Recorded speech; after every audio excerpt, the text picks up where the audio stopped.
Palakkad Ottapalam urban ബാങ്കിലെ മുക്കുപണ്ട പണയത്തട്ടിപ്പിൽ CPM മുൻ local സെക്രട്ടറിയും ഭാര്യയായ ബ്ലോക്ക് പഞ്ചായത്ത് അംഗവും പ്രതികളാണ്.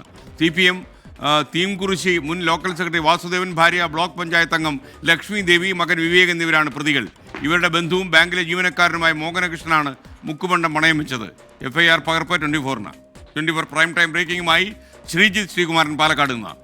ശ്രീജിത്ത്, പ്രൈം ടൈമിലേക്ക് സ്വാഗതം. പറയൂ. Good evening. ഇതിൽ ഏറ്റവും എടുത്തു പറയേണ്ടത് ഈ മോഹനകൃഷ്ണൻ വർഷങ്ങളായ ബാങ്കിൽ ജോലി ചെയ്ത്, ഒറ്റപ്പാലം സഹകരണ അർബൻ ബാങ്കിൽ ജോലി ചെയ്ത് വരുന്ന ആളാണ്. മോഹനകൃഷ്ണൻ പത്തിരിപ്പാല ബ്രാഞ്ചിലാണ് ഇത്തരത്തിൽ മുക്കുപണ്ടം പണയം വെച്ചിരിക്കുന്നത്. ഈ പത്തിരിപ്പാല ബാങ്കിൽ കഴിഞ്ഞ ദിവസം നടത്തിയൊരു പരിശോധനയിൽ ബാങ്ക് മാനേജർ തന്നെയാണ് ഇത് കണ്ടെത്തിയിരിക്കുന്നത്. നിലവിൽ അവിടെ അക്കൗണ്ടന്റിന്റെയും ക്ലർക്കിന്റെയും ജോലികളൊക്കെയാണ് മോഹനകൃഷ്ണൻ ചെയ്തു വരുന്നത്. എന്തായാലും ആദ്യഘട്ടത്തിൽ ഇത് പണ്ടമാണെന്ന് സംശയം തോന്നിയ ബാങ്ക് മാനേജർ ഭുവനേശ്വരി ഈ ഒരു പരിശോധനയുടെ ഭാഗമായി ആസിഡ് ഒഴിച്ചും അതുപോലെ തന്നെ ഉരച്ചുമൊക്കെ നോക്കി ഇത് സ്വർണ്ണമല്ലെന്ന് തിരിച്ചറിഞ്ഞതോടുകൂടി കൂടുതൽ പരിശോധനകൾ നടക്കുകയായിരുന്നു. അങ്ങനെയാണ് മറ്റ് പൊതികൾ കൂടി പരിശോധിക്കുന്നത്. അങ്ങനെ മോഹനകൃഷ്ണൻ പണയം വെച്ച മറ്റ് പൊതികൾ കൂടി പരിശോധിച്ചപ്പോഴാണ് പിന്നീട് ഇത് പൂർണ്ണമായി എല്ലാം മുക്കുവണ്ടം, മോഹനകൃഷ്ണൻ വെച്ചത് മുഴുവൻ മുക്കുവണ്ടമാണെന്ന് തെളിഞ്ഞിരിക്കുന്നത്. അതിൽ ഏറ്റവും എടുത്തു പറയേണ്ടത് CPMന്റെ തേങ്കുറിശ്ശിയിലെ ഏറ്റവും പ്രധാനപ്പെട്ട നേതാവും പ്രാദേശിക CITU നേതാവും ഒക്കെയായ ബാംബു വർക്കേഴ്സ് യൂണിയന്റെ നേതാവും ഒക്കെയായ വാസുദേവനാണ് ഈ കേസിലെ നാലാം പ്രതിയായി വരുന്നത്. വാസുദേവന്റെ മകൻ വിവേക് പ്രതിയാണ്.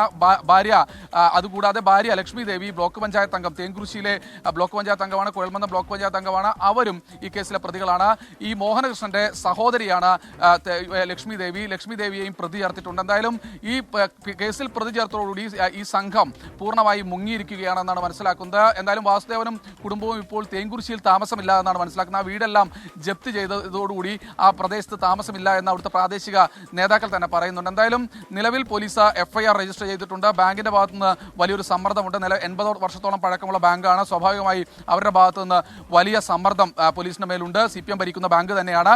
അവരുടെ ഭാഗത്തുനിന്ന് സമ്മർദ്ദമുണ്ട്. അതുകൊണ്ട് പോലീസ് പഴുതടച്ചൊരു അന്വേഷണം നടത്തുന്നുണ്ട്. പക്ഷേ പ്രതികളെ എന്തായാലും ഇതുവരെ അറസ്റ്റ് ചെയ്യാൻ കഴിഞ്ഞിട്ടില്ല. CPMന്റെ മുൻ ലോക്കൽ കമ്മിറ്റി സെക്രട്ടറി അടക്കമാണ് ആ കേസിൽ പ്രതികളായി വരുന്നത് എന്നത് ഏറ്റവും ഗൗരവമുള്ള കാര്യമാണ്. എന്തായാലും ബാങ്കിന്റെ മാനേജറുടെ ഇടപെടലാണ് 28 ലക്ഷം രൂപയുടെ വലിയൊരു തട്ടിപ്പ്. കൂടുതൽ ബ്രാഞ്ചുകളിൽ അല്ലെങ്കിൽ മറ്റേതെങ്കിലും ബാങ്കുകളിലൊക്കെ ഇത്തരത്തിൽ പണയം വെച്ചിട്ടുണ്ടോ എന്നും പരിശോധിക്കുന്നുണ്ട്. ഈ സ്വർണ്ണാഭരണങ്ങളെല്ലാം തന്നെ സീസ് ചെയ്ത് പോലീസിൽ സമർപ്പിച്ചിട്ടുണ്ട്. അത് ആ പരിശോധനയ്ക്കും വിധേയമായിക്കൊണ്ടിരിക്കുകയാണ്. എന്തായാലും അടുത്ത മണിക്കൂറിൽ അല്ലെങ്കിൽ വരും ദിവസങ്ങളിൽ തന്നെ അറസ്റ്റ് അടക്കമുള്ള മറ്റു നടപടികളിലേക്ക് കടക്കുമെന്നാണ് ഒറ്റപ്പാലം പോലീസ് ഇതിനകം തന്നെ അറിയിക്കുന്നത്. Okay, thank you Sreejith.